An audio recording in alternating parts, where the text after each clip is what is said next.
قوم یہ سوال کر رہی ہے کہ جب ان کے کرتوتوں کی وجہ سے اگر 1999 میں آپ نے ان کی گورنمنٹ کو ہٹایا تھا تو پھر آپ نے اس وقت ان کے احتساب کیوں نہیں کیا؟ جو 92 کے کیسز ہیں، جو 99 کے سے پہلے کے کیسز ہیں، وہ آپ نے احتساب کیوں نہیں کیا؟ آپ نے ایک ڈیل کر کے ان کو ملک سے باہر کیوں بھجوا دیا؟ کیا آپ نے احتساب کیا تھا جنرل صاحب ان کا؟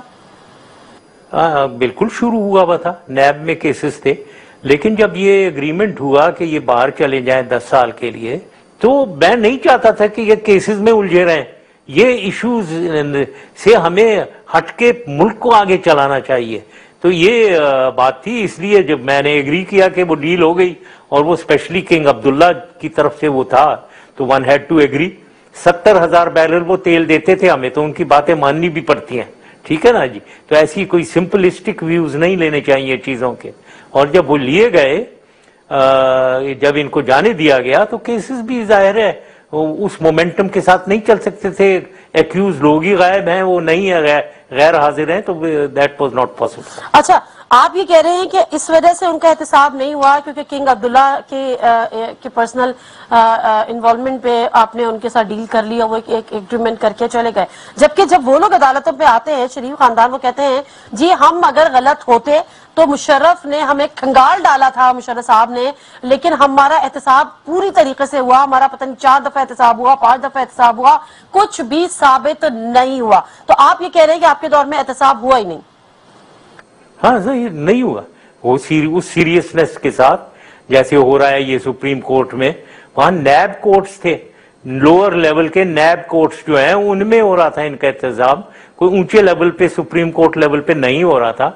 سر، کیا آپ ہمیں بتا سکتے ہیں، یہ اس قوم کو بتا سکتے ہیں کہ 1999 میں جب ان کی حکومت کو ختم کیا گیا تھا اور اس کے بعد تو 2000 میرا خیال ہے ایک میں ان کو بھیجا تھا پاکستان سے باہر، اس دوران کیا آپ کے علم میں آیا تھا کہ ان کے اوپر کون کون سے کیسز ہیں، کتنے اربوں کی انہوں نے منی لانڈرنگ کی ہوئی ہے اور کس کس چیز میں ان کو جو ہے وہ حساب دینا ہے؟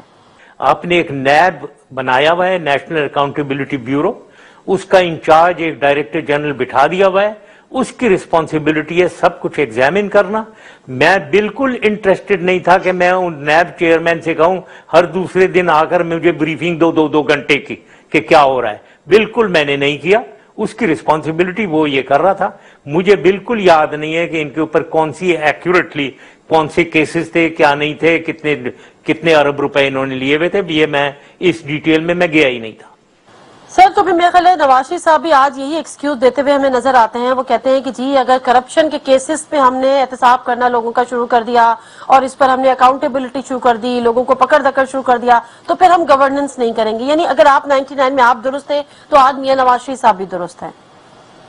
نہیں، بالکل نہیں.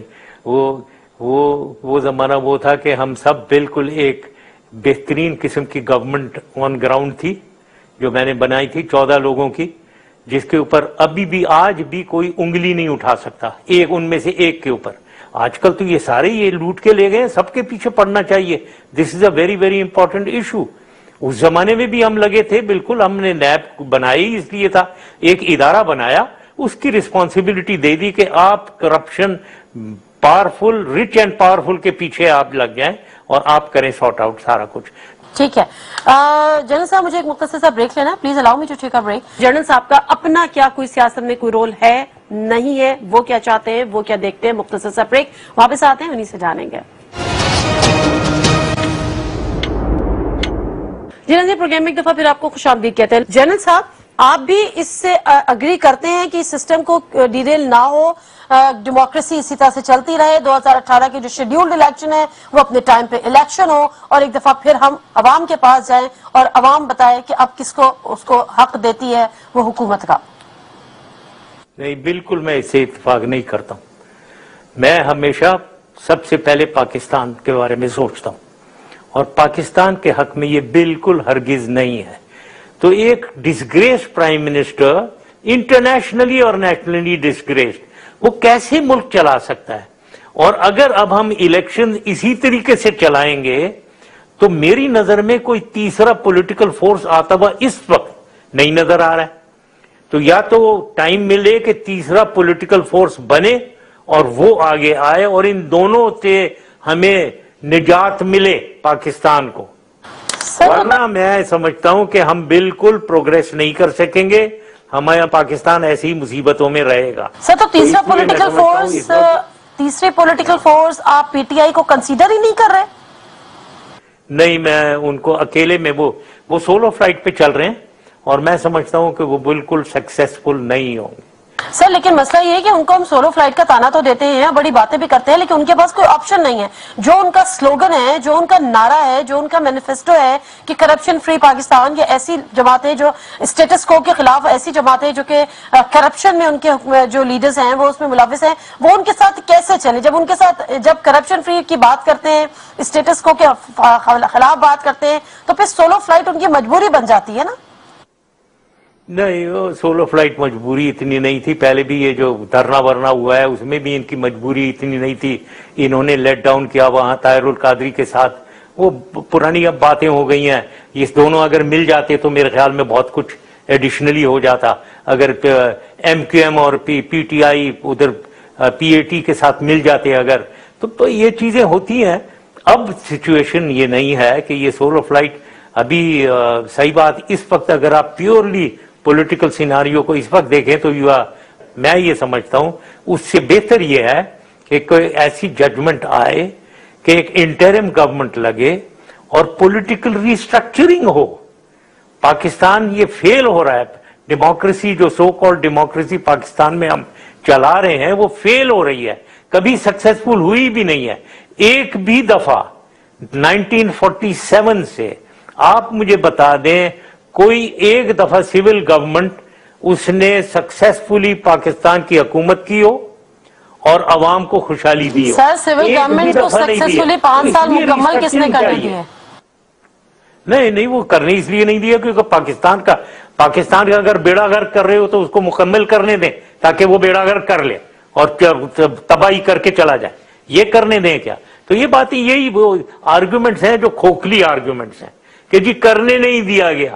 بھئی آپ تو ختم کر رہے ہو ملک کو, تو کیا کرنے دیں آپ کو؟ پاکستان کو بچانا ہے یا ہم نے کانسٹیٹیوشن اور ان کی پولیٹیکل سسٹم کو بچانا ہے؟ ہم نے پاکستان کو بچانا ہے. That is the important. سر ہم نے پاکستان کو بچانا ہے اور پاکستان کمز فرسٹ, اس میں کوئی شک نہیں ہے. لیکن سر بات پھر یہ آ جاتی ہے جس آرگیومنٹ کو آپ بیکار آرگیومنٹ قرار دے رہے ہیں کہ جی یہ ملک کو لوٹ رہے تھے, کھسوٹ رہے تھے, ان کو تباہ کر دیا, انہوں نے ملک کو برباد کر دیا, برباد کر رہے تھے, اس وجہ سے ان کی حکومتیں نہیں چلنے دی, تو آپ بھی تو پھر جاتے ہوئے انہی لوٹنے, کھسوٹنے, برباد کرنے والوں کے ہاتھوں میں دے کر چلے گئے تھے. نہیں, وہ ظاہر ہے کہ الیکشنز ہوئے, الیکشنز کروائے. یس یو آر رائٹ کہ الیکشنز کروائے اور وہ اس میں یہ آ گئے. ادروائز میں تو سمجھ رہا تھا 2000. سر ہمیں پھر اس بات کو ماننا چاہیے کہ عوام ان کے ساتھ ہے. یہ آتے ہیں تو عوام کی طاقت سے آتے ہیں, ووٹ کی طاقت سے آتے ہیں. ووٹ کی طاقت پہ آتے ہیں. یس یو آر رائٹ, مطلب from that point of view. لیکن یہ جو 2008 کے الیکشن میں یہ نہ آتے, اگر وہ جو 2007 میں جو کچھ بھی ہوا ہے, سمپتھی ووٹ جو گین کی بے نظیر کے مارے جانے کی وجہ سے پیپلز پارٹی نے, اس کی وجہ سے پیپلز پارٹی آگے آئی. اس کے بعد سے they have always been using the government machinery.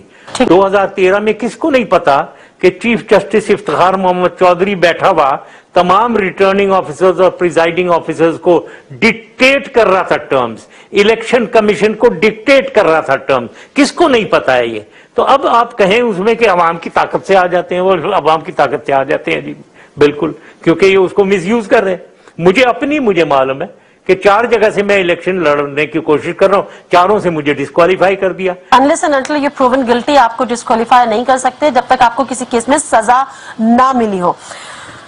اچھا, اب آئیڈیل سینیریو آپ پاکستان کے لیے اس وقت کیا دیکھ رہے ہیں؟ آپ کے لیے ایک آئیڈیل ججمنٹ کیا ہوگا سر, اگر میں آپ سے پوچھنا چاہوں پناما کیس کے حوالے سے, آئیڈیل ججمنٹ آپ کی نظر میں؟ میری نظر میں تو یہ پورے سسٹم کو وائنڈ اپ کر کے انٹرم گورنمنٹ کو دیا جائے اور انٹرم گورنمنٹ کو ٹائم الاؤ کیا جائے کہ وہ گورن کر سکیں.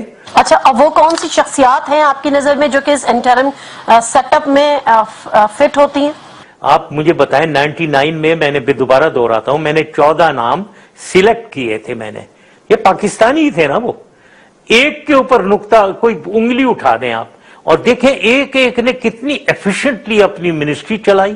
ان کے ساتھ جو لوگ ہیں یہ وہ نہیں ہے, ان میں کیپیبلٹی نہیں ہے, ان میں ایک کا دکا کوئی اچھے لوگ نظر آ جاتے ہیں ہمیں, وہ ہیں, لیکن ادروائز کوئی سسٹم میں چینج کیا جائے تاکہ جو میرٹ پہ لوگ ہیں, جو اویلیبل ہیں, جو کیپیبل ہیں, وہ سم ہاؤ آئیں اور گورننس کریں پاکستان کی, ایسا سسٹم ہو.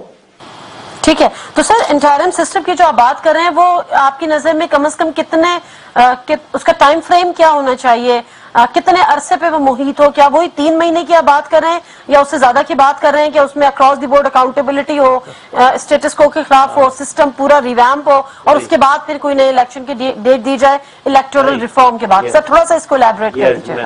میں ہمیشہ کہتا ہوں ایسی چیزوں میں ٹائم ریلیٹڈ کبھی نہیں ہونا چاہیے, ایفیکٹ ریلیٹڈ ہونا چاہیے. ایفیکٹ ریلیٹڈ ٹائم کریں آپ 2 سال بس وہ کریں گے تو ٹھیک ہو جائے گا, 2 سال میں اگر وہ نہ کر سکے پھر کیا ہوگا؟ تو اس لیے ان کو مینڈیٹ ہونا چاہیے کہ وہ اگر تبدیلی لے آئیں, ریسٹرکچرنگ کے بارے میں سوچ بچار کر کے ایک سسٹم پیش کر دیں ملک میں, اتنا ٹائم انہیں اویلیبل ہونا چاہیے تاکہ وہ ریسٹرکچرنگ کر سکیں. تو ٹائم کے ساتھ میں نہیں ہوں, بٹ ڈیفینیٹلی ناٹ 3 months, 1 سال تو کم از کم ہو. اس کے آگے جو سپریم کورٹ خود دیکھے whether they need more time یا نہیں.